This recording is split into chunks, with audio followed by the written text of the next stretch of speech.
Assalamualaikum warahmatullahi wabarakatuh. Perkenalkan, nama saya Muhammad Musyaffa. Sudah kita ketahui beliau adalah salah satu pengikut Thariqah. Ini saya ingin menanyakan tentang hal-hal tasawuf. Apa tanggapan Buya tentang Thariqah yang mengaku bahwa Thariqahnya adalah Thariqah Nabawiyah? Sehingga dari anggapan itu banyak yang mengatakan selain Thariqah ini adalah tidak lebih afdol untuk diikuti. Jadi mengutamakan Thariqahnya sendiri, mengatakan Thariqahnya adalah Thariqah Nabawiyah. Nabawiyah. Assalamualaikum warahmatullahi wabarakatuh. Assalamualaikum warahmatullahi taala wabarakatuh. Terima kasih atas waktunya, dan pertama kami mengungkapkan hati perasaan saya terhadap Buya Ar-Rasyid Hasyim. Selama ini kami hanya melihat di wali YouTube tadi. Dan kapan sebenarnya kami bisa berjumpa dengan yang mulia Hasyim Ar-Rasyid Hasyim. Namun alhamdulillah, terima kasih atas kesempatan ini. Ada beberapa hal yang saya tanyakan. Tadi sudah dikatakan bahwa akidah itu tidak ada hubungannya dengan amal fisik. Ini Buya Yahya, Buya Hasyim, mohon maaf, Buya Hasyim, kami kurang paham. Dalam artian kami juga kurang sependapat dengan apa yang diungkapkan oleh Buya. Kenapa? Karena akidah itu, apabila akidahnya baik, maka amalnya dia akan baik. Apabila akidahnya dia buruk, ini pasti amalnya akan buruk. Kenapa tadi dikatakan bahwa akidah itu tidak ada kaitannya dengan amal fisik? Ini. Jadi kalau akidahnya ini baik, maka kami ada keyakinan bahwa amal fisiknya akan baik. Satu contoh, atau kami memberikan analogi yang mulia. Misalkan ada non muslim, dia sholat, paham? Terima kasih.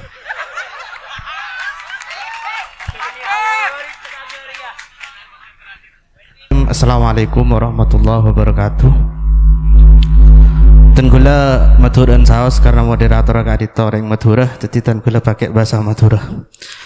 Seperti saya ampun diketahui bersama bahwasanya saya hadir ke tempat Kak Adito bukan semuanya atau bukan dari alumni pondok pesantren. Ada yang tidak berlatar pesantren, maksudnya mereka itu tidak mondok seperti itu. Ada yang sudah mondok dan juga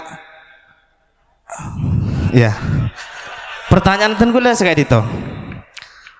Katipun apa tanggapan dari Buya terkait dengan hal yang sering kita lihat di pedesaan terkait dengan perbedaan si beda? Karena tentang aswaja itu ada yang mengklaim, mohon maaf, ada yang diklaim di suatu organisasi, di suatu ormas, sehingga mengatakan ormas yang lain itu bukan bagian dari aswaja seperti itu. Misal munang Madura kadito, beda orang bukan berlatar NU, bisa dikatakan dianya adalah Muhammadiyah, maka di situ disebut sesat seperti itu. Itu banyak yang terjadi sekarang. Mungkin saya minta tanggapan terkait perbedaan ini. biar tidak terjadi kesalahpahaman di kalangan masyarakat awam terkait dengan NU, Muhammadiyah dengan ormas-ormas yang lain. Seperti itu. Bukan lantas mengkafirkan atau menganggap bahwasanya Muhammadiyah itu bukan Ahlus Sunnah wal Jamaah atau salah seperti itu. Mungkin itu saja yang dapat saya tanyakan, kurang lebihnya mohon maaf. Billahi taufiq wal hidayah. Assalamualaikum warahmatullahi wabarakatuh.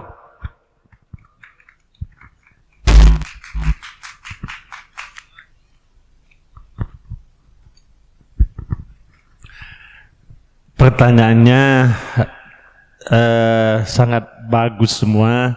Berarti mulai tadi betul-betul menyimak ini, Bu ya. Tidak loyo ini semuanya, tidak tidur dan semangat semuanya. Kami persilakan dari yang pertama tentang pernyataan selain Thariqah Nabawiyah itu tidak mau tabarok gitu ini. Begini gimana ini, Bu ya? Apa yang dimaksud? Sebut aja nama thariqatnya. Ini maksudnya memang mungkin mohon maaf. Enggak, ya. ini dia menisbatkan thariqatnya ke Nabawiyah. Nabi, ya. Nama thariqat asli dia apa? Hah?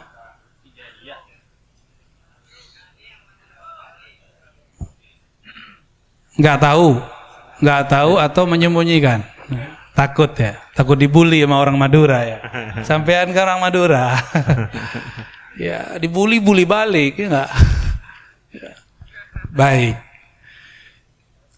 Kalau ada orang ngomong, tarekatku Nabawiyah, inilah afdalut thariqah. Ini kita tanya dulu definisi Nabawiyah itu apa. Yang ada itu dulu, ada orang berdebat. Ada satu thariqat mengklaim thariqat dia paling Muhammadi, paling Ahmadi. Yang lain tidak. Karena imamnya secara yaqzah, secara sadar pernah bertemu Rasulullah SAW. Oh, kalau begitu saya sering dong. Bukan karena seorang imam sering ketemu Nabi, lalu thariqatnya paling cepat. Ya, wali itu milik Allah. Allah itu maha kaya, suka-suka Allah. Bisa jadi fulan, bisa di masa dulu, bisa sekarang. Dan semakin akhir zaman, rasa dan kejadian itu akan tambah sering. Maka kalau ada orang mengklaim thariqat imam saya paling dekat karena dia ketemu Rasul, betul, imammu, kamu kan belum. Kalau kamu merasakan seperti imammu, baru thariqatmu Muhammadi, Ahmadi, Nabawi, terserah namanya apa lagi, Maduri. Jadi ada thariqah, dia mengklaim thariqatnya paling dekat ke Rasulullah karena langsung ke Nabi Khidir atau langsung ke Nabi Muhammad. Nggak apa-apa, itu kan imamnya. Yang sekarang ini khalifahnya, wakil talqinnya, ustadznya, muqaddamnya, apalagi istilahnya mursyidnya. Dia merasakan sampaikah dia kepada maqam imamnya itu. Kalau dia sampai, maka thariqah yang dia pakai sekarang itu juga disebut Muhammadi atau Ahmadi atau Nabawi. Kenapa ke imam itu boleh, ke imam lain nggak boleh? Kan harus ada dalil yang kuat dong, yang mentaksisnya, yang mengkhususkannya.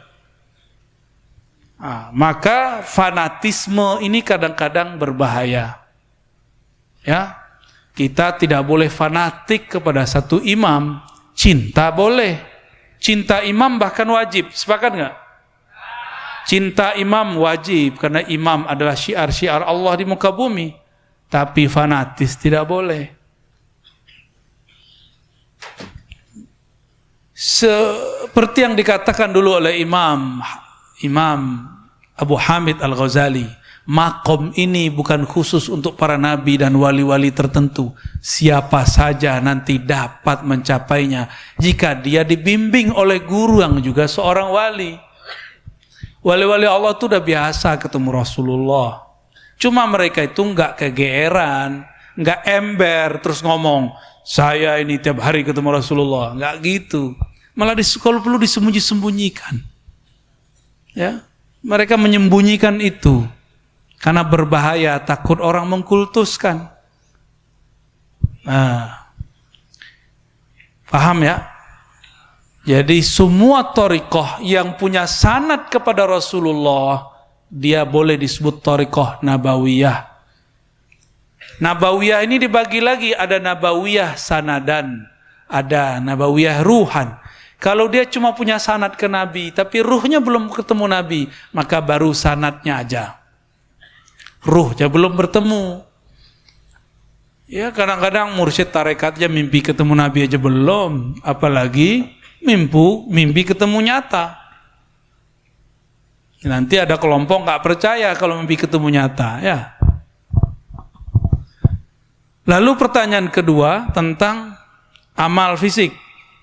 Emang saya tadi ngomong kalau orang berakidah ini nanti dia pasti benar. Emang saya pernah ngomong begitu? Antum terlalu menghayati ya. Ini ngomong bab akidah, bukan ngomong bab akhlak, bukan ngomong bab fikih. Dan saya yakin kata-kata antum itu cuma perasaan aja. Ini saya pastikan. Apakah semua orang berakidah baik, dia beramal baik?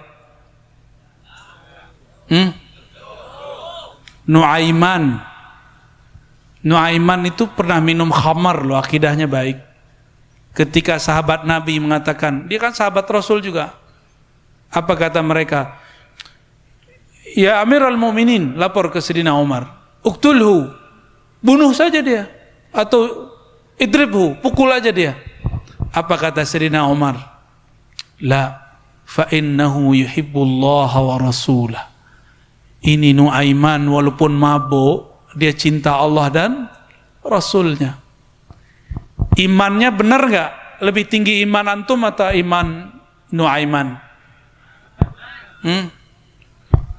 Nuaiman itu satu-satunya orang bisa bikin Nabi ketawa ngakak ya. Ngakaknya Nabi kan cuma giginya yang terlihat, nggak bersuara. Ada yang hadir sekarang imannya lebih tinggi dari sahabat, ada nggak? Kalau ada kafir, bukan khawarij lagi, ya. Munafik minimal. Karena dalam Sahih Bukhari disebutkan, man amina minan nifaq fa huwa munafiq. Siapa yang merasa dirinya aman dari kemunafikan, dialah munafik. Dan Ibnu Abi Mulaikah, Hasan Al-Basri mengatakan, kami bertemu puluhan sahabat Nabi, tidak ada satupun yang mengatakan imani ala imani Jibril, imanku seperti iman Jibril, enggak ada satupun. Saya ulangi pertanyaannya, sahabat Nabi ada yang dosa enggak? Ada tuh Nuaiman. Nuaiman akidahnya benar enggak? Kenapa dia masih berdosa, bermaksiat? Ya, itu tadi akidah Khawarij itu, hati-hati. Khawarij itu memastikan kalau akidah benar orang nggak boleh salah. Mana bisa begitu? Kita ini mahallun nisyan wal khata. Apa kata Allah Tabaraka wa Ta'ala dalam Al-Hadis Al-Qudsi? Hafalkan hadis ini biar nggak pakai akal-akalan kalau beragama. Kullu bani Adam khata. Kullu khata. Setiap anak keturunan Adam itu bersalah, berdosa. Ini Bani Adam atau Bani Syaitan? Bani sama kita ya. Atau Bani Gundruwo? Bani Gundruwo kayaknya udah marah-marah ini. Tenang bro. Hujan aja kita minta berhenti-berhenti kok. Masa ente mau deket-deket ya?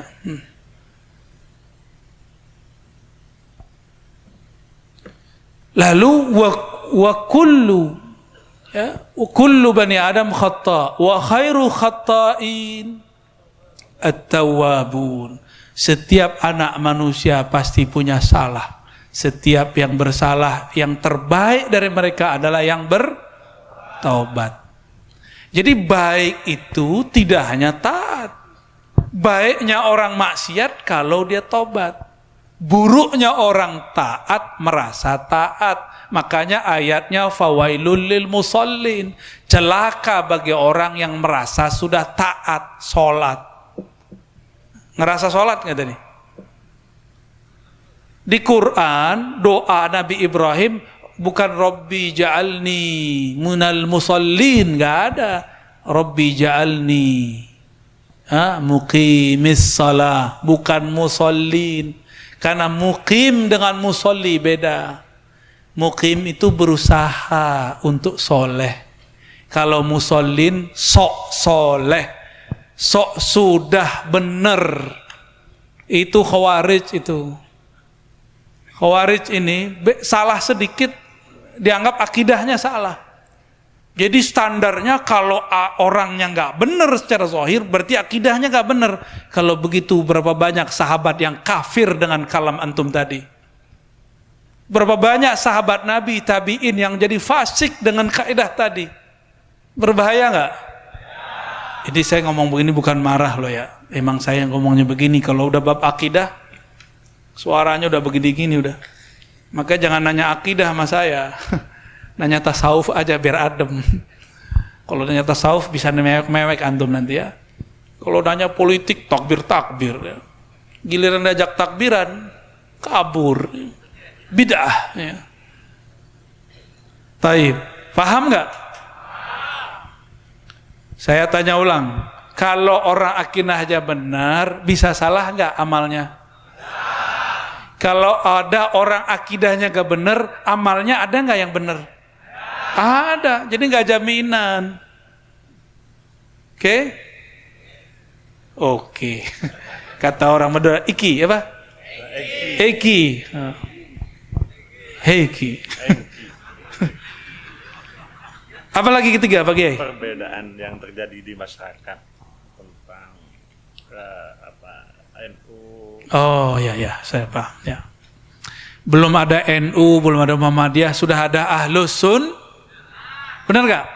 Belum ada SI, belum ada apa lagi? Masyumi, belum ada semua. Ahlus Sunnah udah ada. Kawan saya debat saya, kamu organisasi ini ya?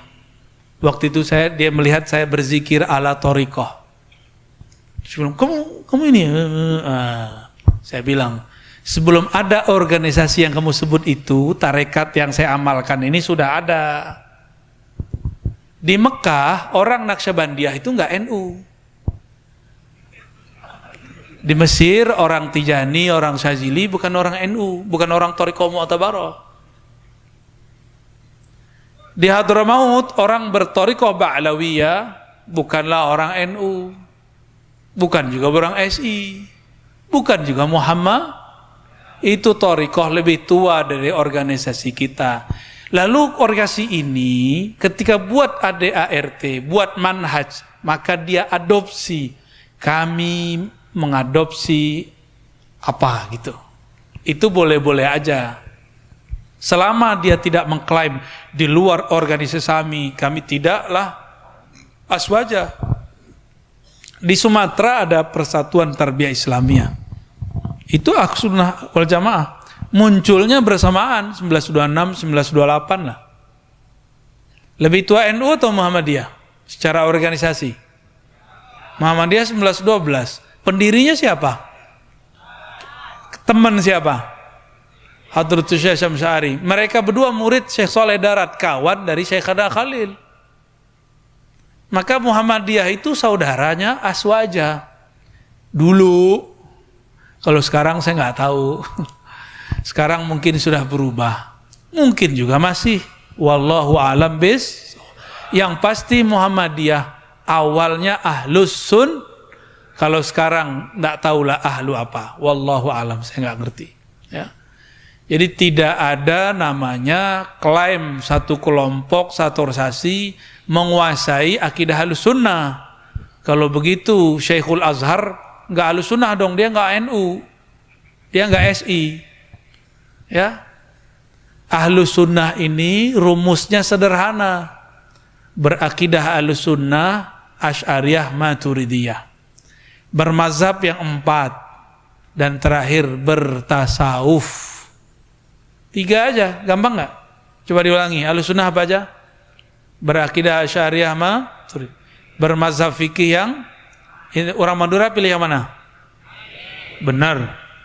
Kok Syafi'i kita beda-beda tipis ya? Yang ketiga, bertasawuf. Tasawufnya orang Madura biasanya lewat thariqat apa? Naqsyabandi, apalagi? Tijani, apalagi? Syazili, apalagi? Syatori, apalagi? Khawarij masuk? Ya jangan masuk lah. Itu semua thariqah mu'tabarah. Maka siapa yang berthariqah itu thariqahnya thariqah Ahlus Sunnah. Itu cuma untuk mengecek aja, ini thariqahnya Ahlus Sunnah bukan. Jadi kalau ada organisasi kita cek, ini Ahlus Sunnah enggak? Bukan berarti Ahlus Sunnah itu dicek dengan organisasi, bukan. Organisasi bukanlah standar Ahlus Sunnah. Ahlus Sunnah itu justru yang menjadi standar, lurus organisasi atau tidak. Jangan dibalik ya. Jangan dibalik. Nanti orang Sumatera juga marah, bukan orang Madura yang marah. Orang Sumatera juga marah. NU baru masuk kemarin sore. Ya, NU baru masuk belum berapa lama tahun ini. Di sana PERTI namanya, PERTI Persatuan Tarbiyah Islamiyah. Di Sumatera Utara ada Wasliyah. Saya baru ketemu dengan senior saya, ya, dosen di UIN juga, orang Aceh ya. Tengku lah, doktur. Kata dia, Ar-Razi, ini gimana pendapat Ar-Razi tentang Muktamar NU? Lalu saya tanya, Tengku kan bukan NU, ngapain mikirin NU?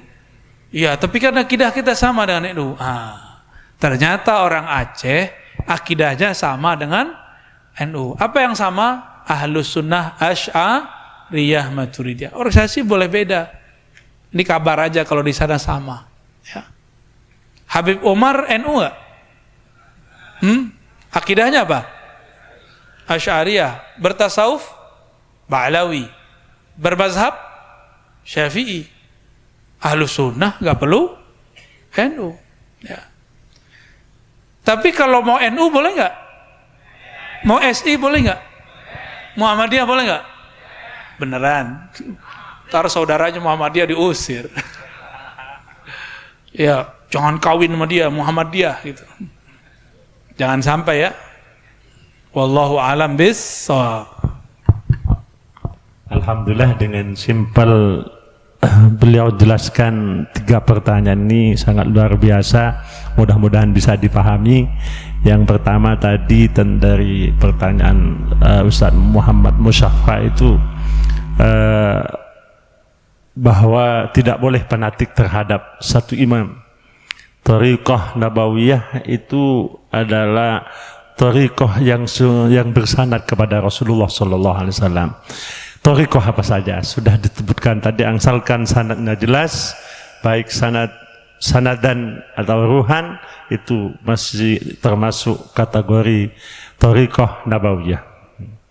Yang kedua tentang akidah tidak ada kaitannya dengan amal fisik, itu tadi sudah dijelaskan bahwa pembahasan tolak ukur dari akidah Ahlus Sunnah wal Jamaah ini sudah jelas tadi, yaitu tasdik bil qalbi yang merupakan usul, bukan menghilangkan, menafikan ikrar bil lisan dan amal bil arkan. Tapi yang kedua ini, yang nomor 2 dan yang ketiga adalah masalah furu'iyah, bukan termasuk standar dari Ahlus Sunnah wal Jamaah. Sedangkan yang terakhir, organisasi ini tanggapan beliau, karena yang ditanyakan tadi tanggapan beliau, organisasi bukan standar dari Ahlus Sunnah wal Jamaah. Tapi standar dari Ahlus Sunnah wal Jamaah berakidah Asy'ariyah, berfikih salah satu dari 4 madhab, Maliki, Hanafi, Maliki, Syafi'i, Hambali. Sedangkan tasawufnya adalah tasawuf Al-Ghazali. Ini yang telah disampaikan oleh beliau. Ini minta dari Buya, apakah masih ada waktu ini? Karena beliau sangat capek. Sudah 10:30. Ini beliau nampaknya karena memang safari dakwah beliau sangat padat, Tapi ini masih minta lanjut, 2 saja soalnya. Ya sudah 2 saja. Ini tadi sudah langsung pertanyaan. Ini minta belakang ini tadi ini mohon maaf, ampun mulai gelek kentoh sabar. Pas kentoh Ustaz seceleng 2 kentoh ya tarik.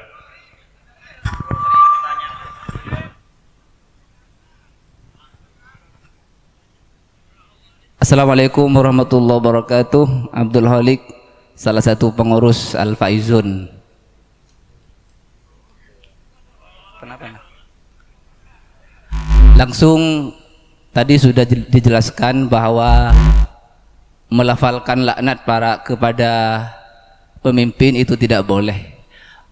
Bagaimana kalau mengkritik kebijakan pemimpin yang dianggap tidak sesuai dengan syariat Islam. Yang kedua, dalam kitab yang dikarang oleh Dr. Jamil Abdillah Al-Misri, judul kitabnya Hadirul Alamil Islami, di dalam takbirnya ada kalimat taqaddamal akharun wa ta'akharal muslimun. Umat non muslim itu selalu meningkat, selalu maju, selalu berkembang, sementara umat Islam semakin merosot.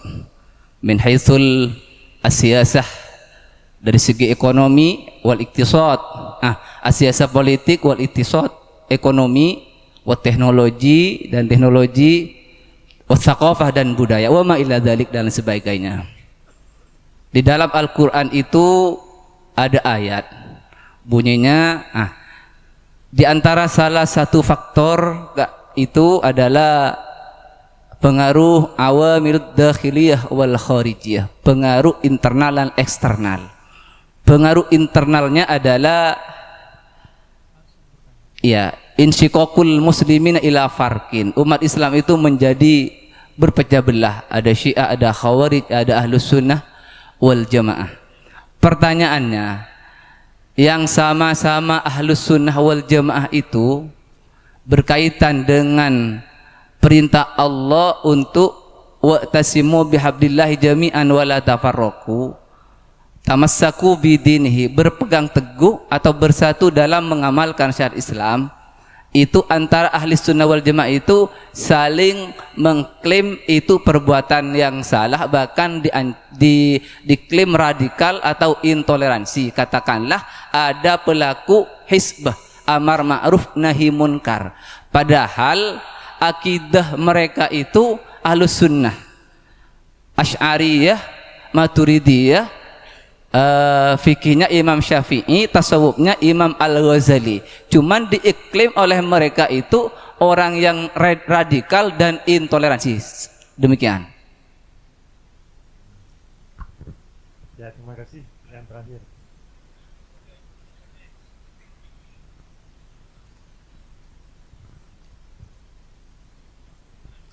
Assalamualaikum warahmatullahi wabarakatuh.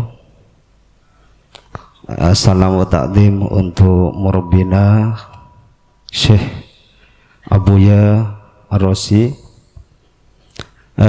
Tutupin saja. Pertama, nama saya Muhammad Said dari Sanalau Waru. Pertanyaan yang pertama mengenai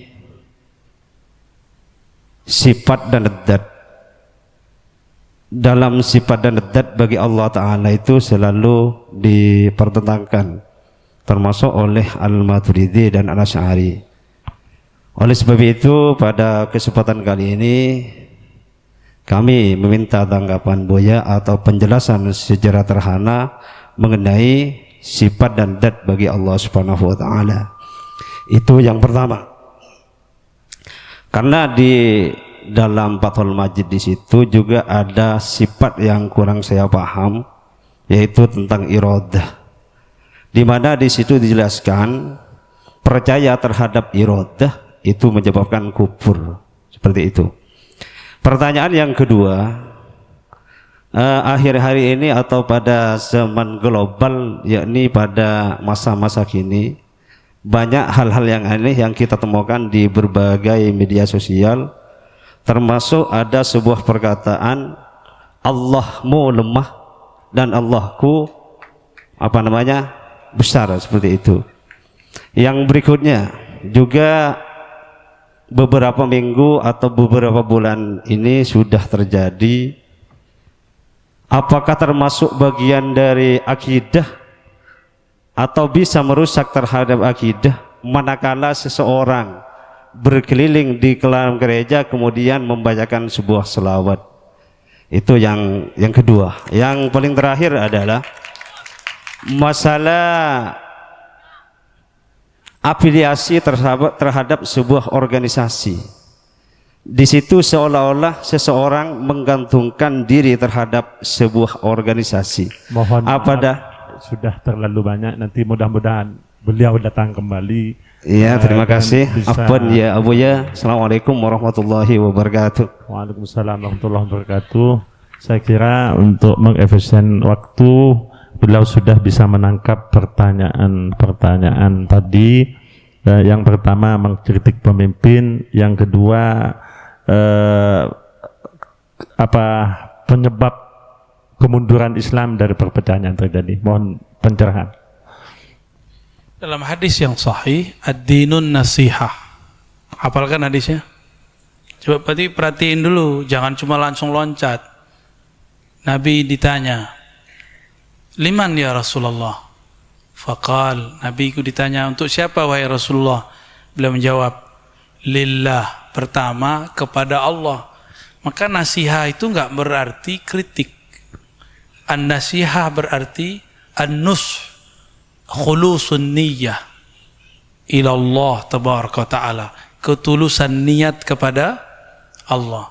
Jadi sebelum kita negur orang, kritik orang, tuluskan dulu niat, hancurkan dulu kesombongan di hati, ademkan dulu emosi, jangan mengkritik dalam emosi, nanti yang masuk syaitan.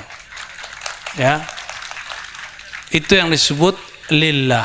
Lalu apa? Wali kitabihi, wali rasulihi, wali a'immatil muslimin wa ammatihim. Ini hadis Bukhari Muslim ya. Lalu an-nasiha itu terhadap kitabullah. Orang tulus baca kitabullah, dia tidak akan politisasi ayat.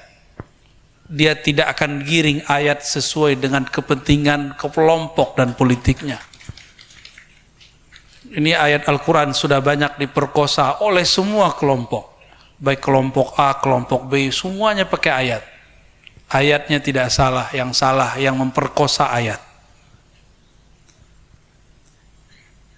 Dan yang berikut, wali rasulihi, tulus kepada Rasul. Kita benar-benar gak sih mengikuti Rasul?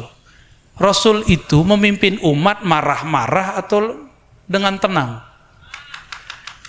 Nabi itu memimpin umat bil bughdi, dengan kemarahan, kebencian, atau birrahmah.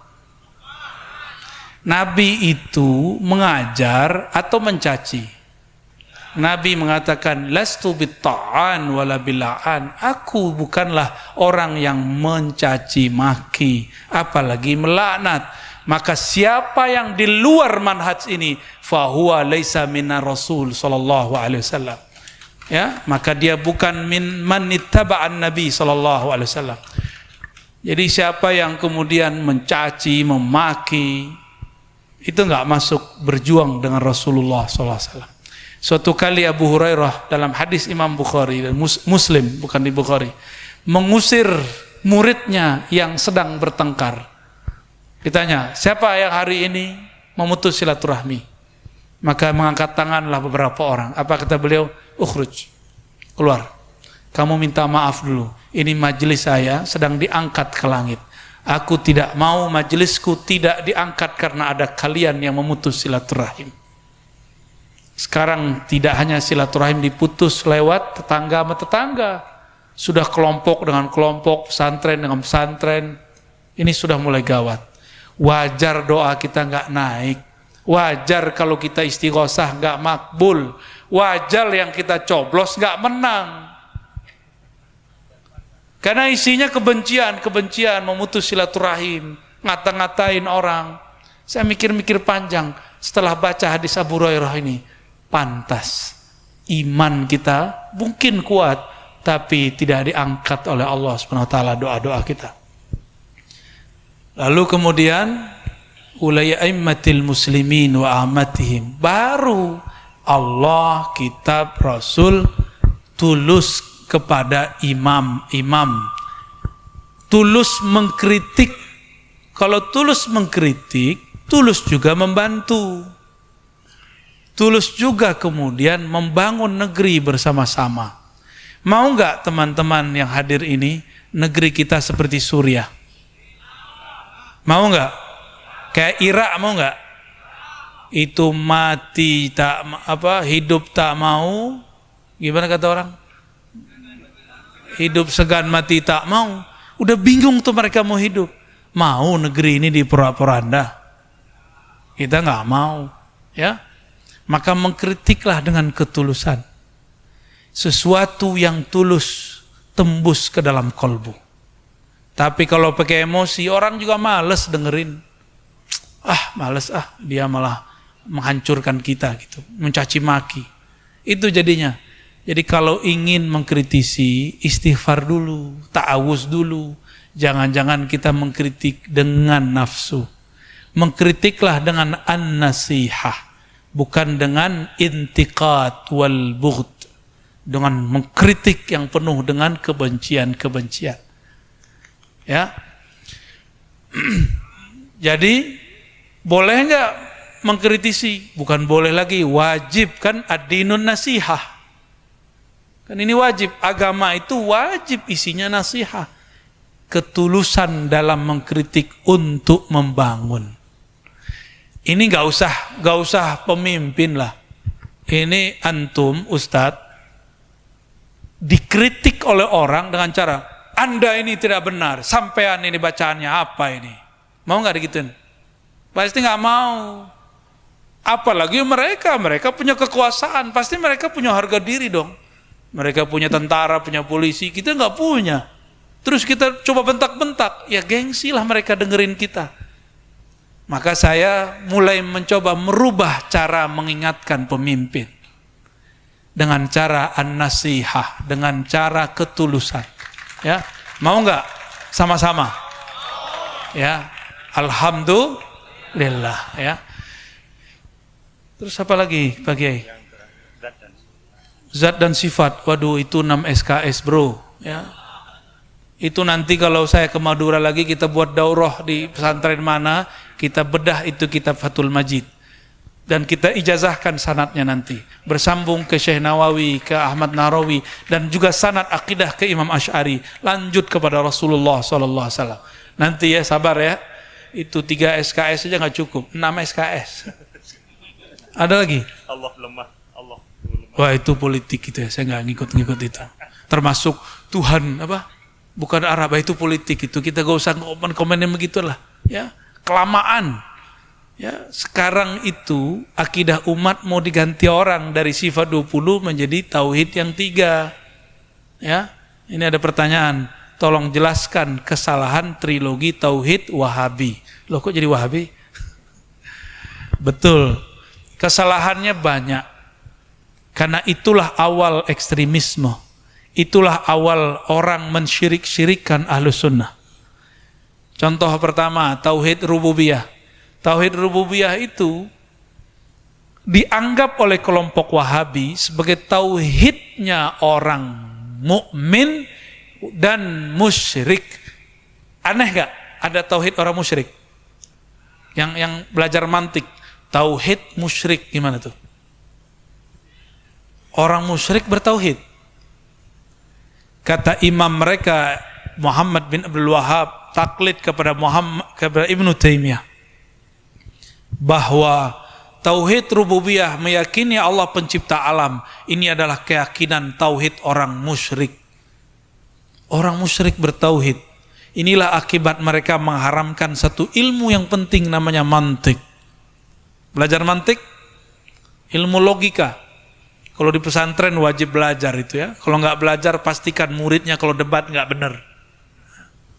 Apalagi kalau nggak nyantri, nggak nyambung yang ditanyakan dengan yang disampaikan. Ya.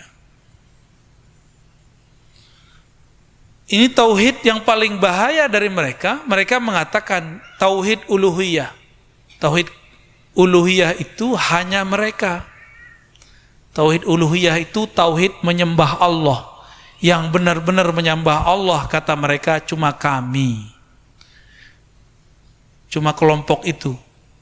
Jadi orang Madura suka ziarah nggak? Suka ngambil berkah nggak? Suka tawasul nggak? Beneran? Sekarang ada pesantren ngajarin kitab tauhid, Soleh Fauzan. Di situ isinya tawasul itu syirik. Gimana dong? Mau anak kita dimasukin begitu? Jangan mau lah, ya. Tapi kok dibiarkan kitab itu diajarkan? Jangan sampai pesantren di Madura kemasukan kitab itu, ya. Kitab apa namanya? Kitab Tauhid. Siapa yang ngarang? Soleh Fauzan. Apa kata dia? At-tawassul syirkun. Bahkan dia katakan asyirkul akbar. Syirik besar. Oi, musyrik, syirik akbar. Orang Madura tawasulan semua enggak? Ila hadrati sayyidina Khalilullah. Benar enggak? Begitu kan? Ila hadrati itu tawasulan semua itu. Bijahi Sayyidina Al-Mustafa, bijahi fulan. Kita biasa tawasul. Ternyata kelompok Wahabi punya pemahaman tawasul itu menyembah. Saya mau tanya, waktu teman-teman yang di depan saya ini tawasul ke Syekhana Khalil, nyembah Syekhana Khalil enggak? Berarti mereka punya definisi lain kali ya. Tawasulnya Wahabi itu nyembah. Kalau tawasil kita enggak, kita enggak nyembah, malah ngirimin Fatihah kok, ya enggak? Jadi mereka gagal faham manhaj su'uzzon. Imam Maturidi, ya. Imam Maturidi, saya alhamdulillah pernah ziarah ke sana. Beliau wafat tahun 333 Hijriah. Beliau tinggal di Samarkand, seorang petani, juga seorang muallim. Imam Maturidi ini hobinya baca surat Yasin. Orang Madura suka Yasinan? Saya boleh sebut enggak Madura kalau enggak hafal Yasin. Sohe enggak? Udah sah dah antum aswajanya udah. Imam Maturidi ini hobinya baca Quran, terutama surah Yasin. Imam Maturidi karena tinggalnya di Samarkand, Imam Asy'ari tinggalnya di Baghdad. Baghdad itu kayak Jakarta, Samarkand itu kayak Madura. Jauh, tapi itu kotanya padat. Saya ke sana, indahnya bukan main, dan semuanya Islami. Banyak orang kalau mau nyantri ke sana. Namun karena ibu kotanya Baghdad, yang lebih terkenal, lebih viral adalah Imam Asy'ari. Padahal di Samarkand ada yang ilmunya hampir-hampir sama, bahkan beberapa hal lebih tajam. Imam Maturidi ini beberapa hal lebih tajam, karena beliau lebih sering berpolemik, berdebat dengan kelompok liberal. Kalau Imam Asy'ari awal ketemu liberal, terakhir ketemu kelompok ahli hadis yang saklek, kelompok mujassimah, kelompok yang menjisimkan Allah, yang mengatakan Allah menempati aras, Allah berada di langit. Itu yang ditemui oleh Imam Asy'ari seketika di Baghdad. Sedangkan Imam Maturidi ketemu di Baghdad kelompok-kelompok yang nyeleneh-nyeleneh. Maka kitabnya Usuluddin itu luar biasa sekali. Sangat-sangat luar biasa ya. Kitab I'tiqad beliau sangat-sangat luar biasa. Nah, Imam Maturidi ini perbedaannya dengan Asy'ari cuma berbeda istilah. Takwin, iradah, itu beda-beda di situ aja. Apakah ketika Allah mengatakan kun itu makhluk atau tidak, itu cuma perbedaannya dan enggak banyak ya. Insya Allah di lain waktu jika umur panjang, Allah jaga kita, Allah tidak pecah belah kita dengan persoalan yang remeh-temeh. Insya Allah kita buat daurah Ahlus Sunnah di pesantren-pesantren Madura. Insya siap hadir nanti ya. Assalamualaikum warahmatullahi wabarakatuh. warahmatullahi wabarakatuh.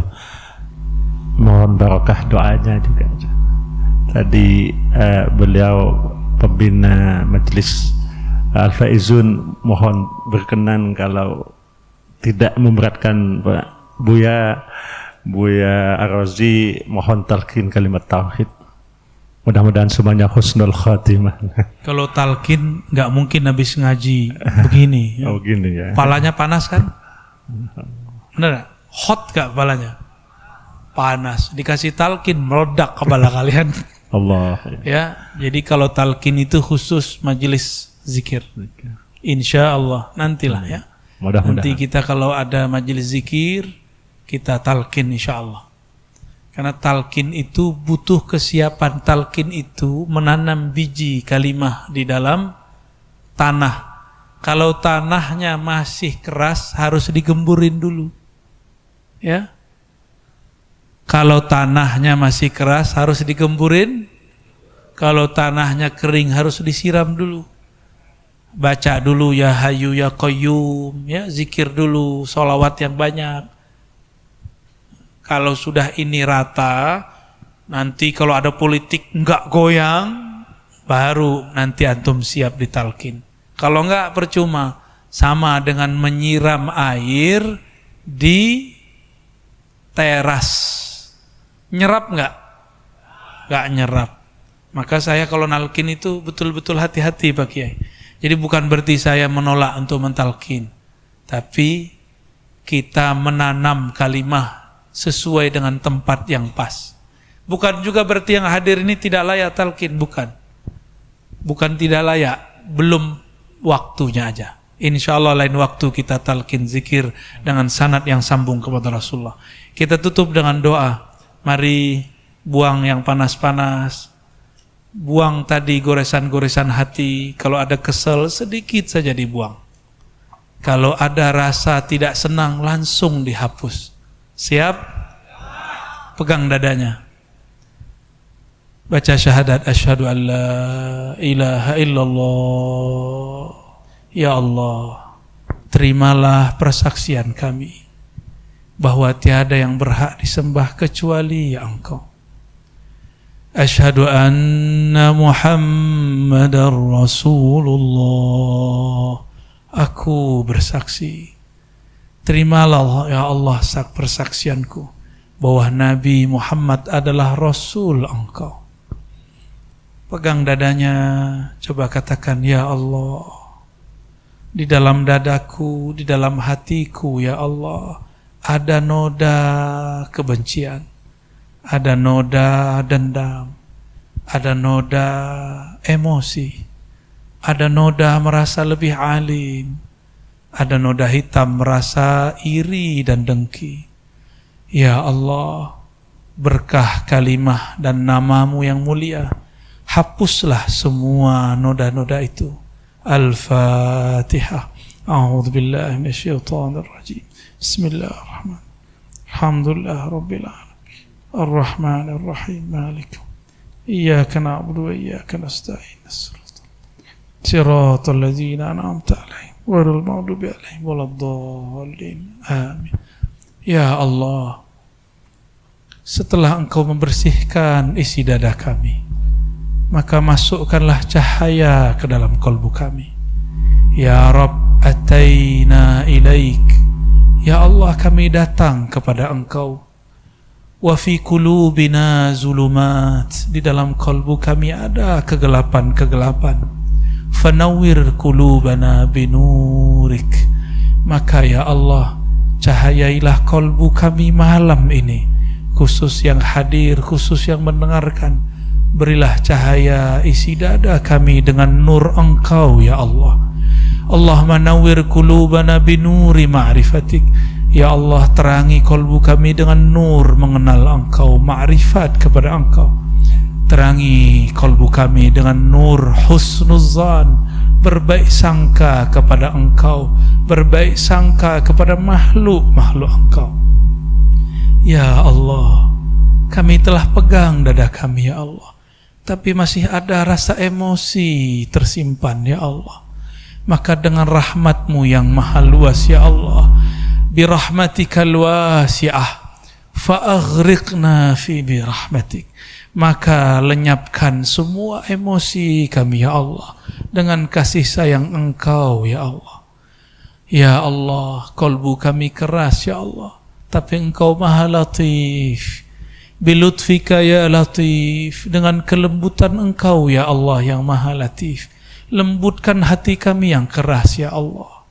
Ya Allah, hati kami keras ya Allah. Ketika berzikir tidak terasa ya Allah. Ketika bersolawat tidak bergetar ya Allah. Ketika menyapa Rasulullah tidak ada kerinduan ya Allah. Obati keras hati kami ya Allah. Baca ya Allah, ya Allah, ya Allah, ya Allah. Rahmati kami yang hadir ya Allah. Rahmati guru-guru kami ya Allah, ulama-ulama kami ya Allah. Rahmati pemimpin-pemimpin kami meskipun kami kadang tidak suka ya Allah. Semoga dengan itu rahmat Engkau meluas kepada kami ya Allah. Ya Allah, tutup aib kami ya Allah. Dalam mata ini ada aib ya Allah. Dalam pikiran kami, di hati kami, di tangan kami, di kaki kami, di sekujur tubuh kami ada aib ya Allah.